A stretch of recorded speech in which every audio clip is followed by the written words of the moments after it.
السلام عليكم، حياكم الله بقناتي المقطع الرابع. طبعا حابب اعتذار على المقطع اللي طاف، والله ما ادري شلون كنت متوتر طول الفيديو. حرفيا كنت اقول ما كنت متاكد من اي شيء قاعد اقوله، ولكن اليوم ان شاء الله راح تلاحظون فرق، لان انا صراحه نرفزني شيء، فما بالي المتابعين. آم، ردينا على يا اخ يا الله. المهم، واخيرا طلعت لون نبله، اللي هو لون اخير زومبي. اهلكني هاللون بمعنى الكلمه، حرفيا يعني. اخذني وقت طويل صراحه. ما ابي اقول المهم. فا ايه يعني اخذني تقريبا، اتوقع 5 ايام لعب تقريبا، ما ادري صراحه. راح اتاكد احط لكم بالمقطع ان شاء الله كم يوم قاعد العب، لان بس لعبت زومبي، انا ما لعبت اي طور ثاني صراحه. لعبت ملتي بلاير يمكن حق ما لا يقل عن ربع ساعه تقريبا. فمش اسمه ايه يعني. هل يسوى اللون؟ هذا هو السؤال الحقيقي اللي انا ابي اسالكم اياه اليوم. الصراحه من وجهه نظري يعني ما ادري، احس انه ما يسوى للامانه. يعني حلو، اللون جميل جدا، ولكن استعد انك تهلك نفسك، يعني حرفيا بمعنى الكلمه راح تكره اللعبه. يعني ما ادري. يعني الحين طبعا في الجيم قاعد احاول اطلع شو اسمه نبيله على شو اسمه المضرب، عشان يمديني اسكر الجيم بعدين افتح جيم ثاني خلاص، مو لازم اعاتي الشيء هذا، لانه ما تطلع المضرب من الصندوق. ف يعني قلت خلاص الحين عشان ما شو اسمه يعكر هذا الجرايند مالي. طبعا هذه اسرع استراتيجيه قاعد، او ما ادري اذا اسرع صراحه، ولكن تقريبا كل سلاح راح يطول 10 دقائق انك تطلع نبله. ايه ف تقريبا يعني نقدر نقول انه سريع، يعني 10 دقائق مو سريع اكيد يعني، ولكن هذا اتوقع اسرع شيء حق لون نبيله، لانه لازم تستخدم هذا ال تي جي بحيث انك ترسبن اليت كل راوند. يعني هذه الاستراتيجيه قاعد اشوف اغلب الناس يستخدمونها. ما ادري الصراحه، استراتيجيه سريعه اشوفها نوعا ما، ابطا من الافتر لايف اكيد. افتر لايف طبعا اسرع لون راح طلع بهالتحدي كامل، اسرع من الماس، اسرع من الذهب، اسرع من كل شيء. حرفيا الاستراتيجيه حق افتر لايف توصل راوند 15 بهالماب اللي هو ليبرتي فولز. طور المقيد اتوقع شيء اسمه دايركتد يعني بالانجليزي. وبس.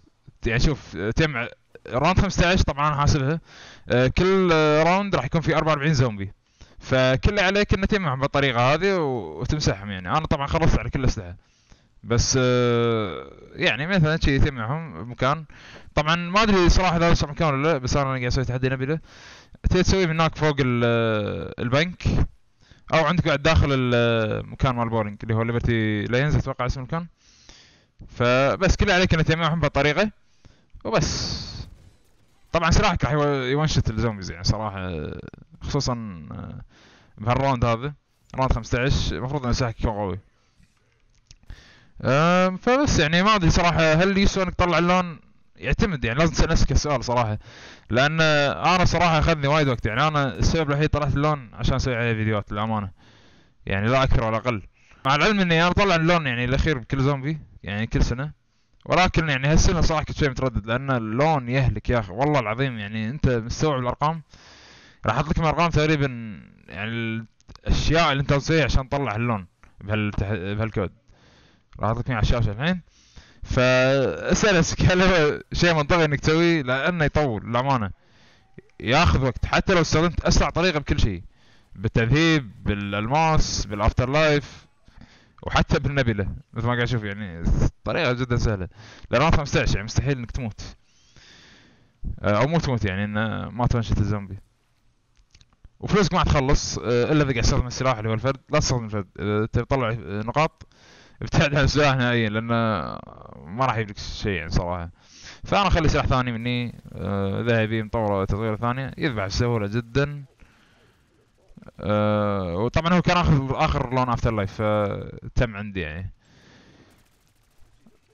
فوالله صراحة انا يعني اقول ما انصح اي شخص انه يطلع اللون هذا، لانه يهلك والله.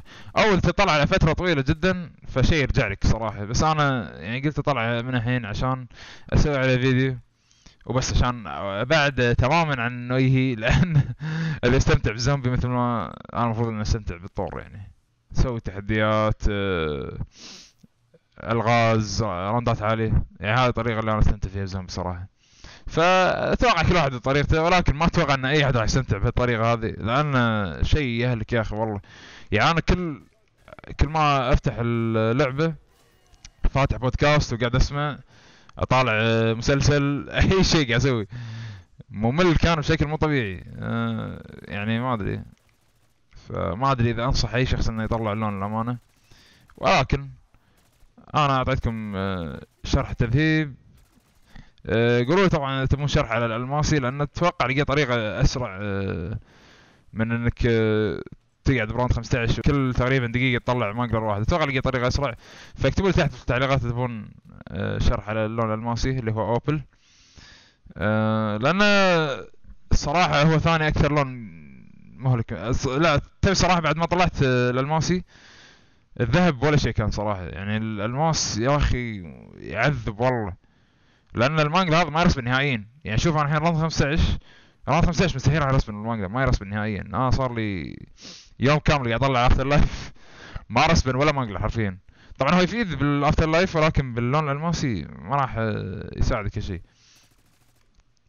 ف بس يعني اتمنى ان انتم يعني تشوفون بنفسكم. اللون صراحه جميل يعني، بس هل يسوى العذاب؟ ما ادري للامانه، هذا سؤال لازم تجاوبه بنفسك. وبس اتمنى تكتبوا تحت التعليقات شو اسمه، شو تبون تشوفون المقطع الجاي. هل تبون شرح الماسي مثلا، تحدي، اي شيء بخاطركم تشوفونه؟ لان صراحه انا ضعت يعني الحين خلاص، بس بعد ما طلعت اللون ما في شيء ثاني ببالي اسوي كود باك اب 6. يعني الا ناطر الماب الجديد هذا، اتوقع الشيء الوحيد انا ناطره حاليا.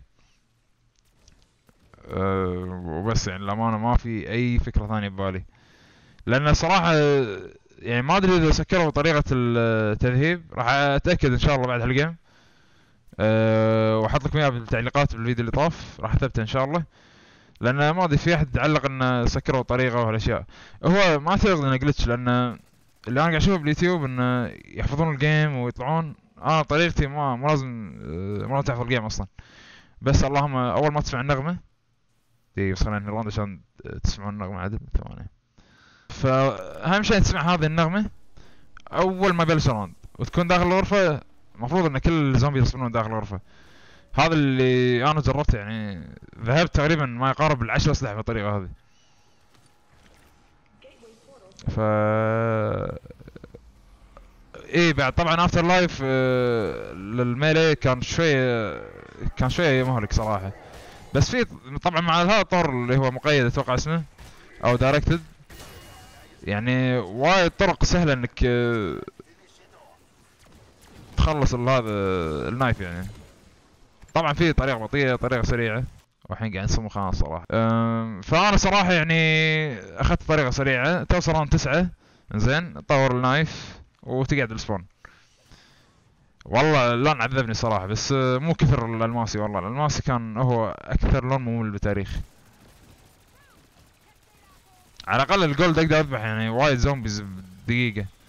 المانجلر يعني حدك رقم معين، يعني تقدر تقول ثلاثة كل 3 دقائق تقريبا، اللي هو الحين رقم زين يعني صراحه. انت لازم تطلع 30 حق سلاح، فتقدر تقول يبيلك كم تقريبا نص ساعه على كل سلاح، اللي هو الحين اسرع من التذهيب.